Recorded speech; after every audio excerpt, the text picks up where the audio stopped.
Keaonda Edmondson says the father of her child, Quinnell Breeden, maliciously filed a false restraining order against her. Ms. Edmondson, I'm going to ask you some very specific questions, and I expect your answers to be equally specific. Understood? Yes, Your Honor. You and the defendant have a child together.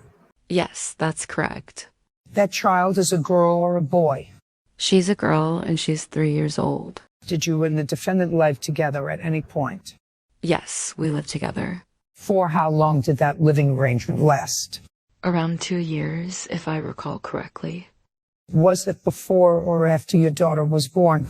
After. Wait, sorry. Yes, we did live together after she was born. How old was your daughter when you two separated? She was around 4 months old, I believe. You have another child too, correct? A boy. Yes, that's right. And how old is the son of yours now? He's 10 years old. Do you currently work? No, I don't have a formal job. Then how are you supporting yourself and your children financially? I'm a full-time stay-at-home mom, but I also sell homemade hair products and soaps. So you make and sell those from your home. That's your only source of income? Yes, that's correct. When you and Mr. Breeden lived together, was he employed? Yes, he was working. Was he contributing to the household financially? Yes, he did help. During the time you were living together, did Mr. Breeden ever take your 10-year-old son out to spend time together? Yes, he did. Did they play together or do any bonding activities? They did. Things like basketball, chess, and football.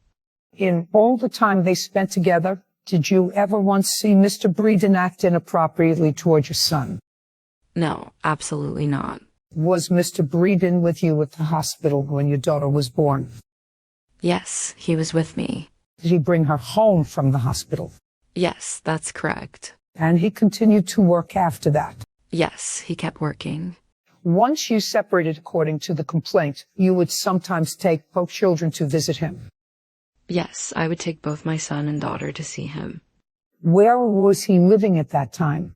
He was staying at a friend's place about 5 minutes from my home. Did your children ever spend the night over there? Yes, they did. Was that something that happened regularly?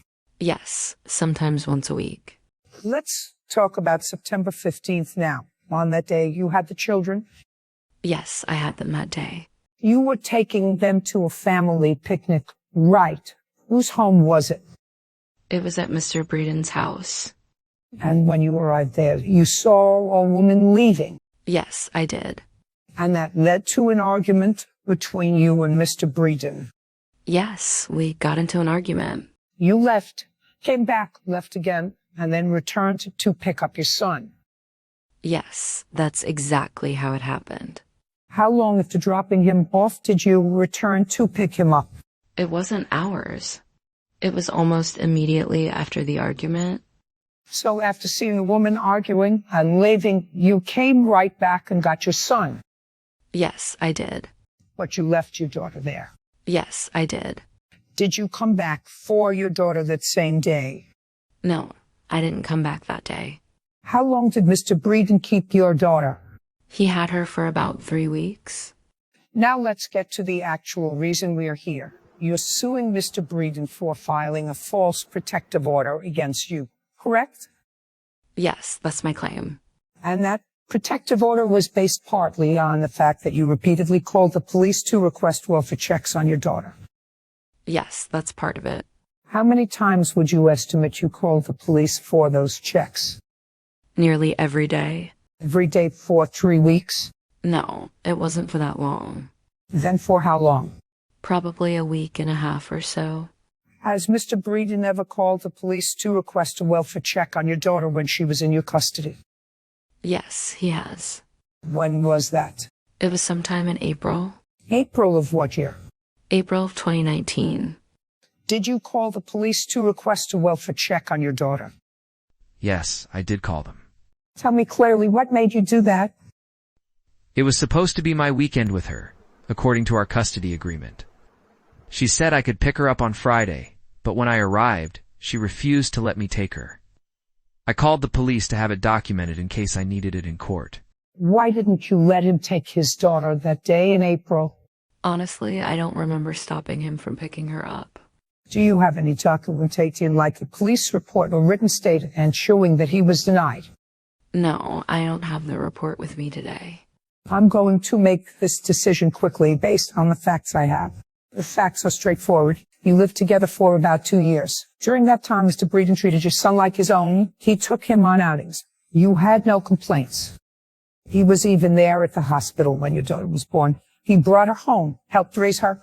Then one day you see a woman at his place, get angry, and storm off leaving your daughter with him for 3 weeks. No, I didn't leave her. He kept her from me. But you didn't return to pick her up that same day, did you? It was actually his scheduled day to have her.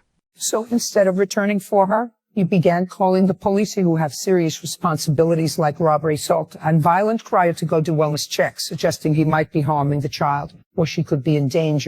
That's not what I was doing. Then explain clearly why you made repeated calls to the police to conduct daily welfare checks by your own account for over a week. He was supposed to return her on Monday, but he didn't. That's why I called. That isn't what a welfare check is for. If he didn't follow the custody agreement, you file a motion with the court. A welfare check is when you believe your child is in danger, not when you're just upset about scheduling. I hadn't heard from her or seen her in a week. I didn't know if she was okay or not. I have a strong opinion about people who misuse systems meant to protect real victims. The police are there to protect the public, not to get pulled into emotional battles between parents. You called them 6, 7, maybe 8 times, not because your daughter was in danger, but because you were angry over another woman. You may see it that way, but It's not my way. Use law enforcement resources out of personal frustration. That's not appropriate. I wasn't just upset or being petty. Yes, you were. And your actions weren't based on concern for your daughter. They were based on jealousy and spite over a new girlfriend.